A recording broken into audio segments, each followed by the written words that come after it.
একটি মারতাছে আরেকটি মারতাছে, সেও মারতাছে।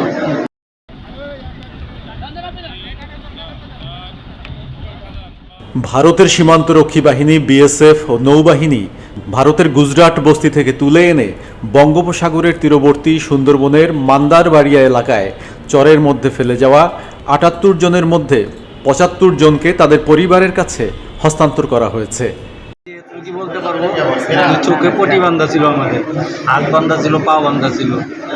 কি করে আমাদেরকে উঠাইছে, খালি ধরে ধরে ফালাইছে আর কি, ফালাই দিয়ে আর কি 2 দিন সারলাম, 2 দিন 3 দিন আর কি মায়ের চালু আর কি।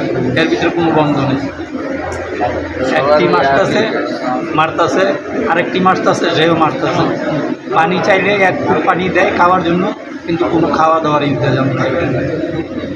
বাংলাদেশের কোচবিহারে আমাদের এখন তুলে এনে আমাদের খাওয়ার ব্যবস্থা করে, ওষুধ পানির ব্যবস্থা করে এখন থানায় রেখেছে। আমরা এখন খুব ভালো আছি।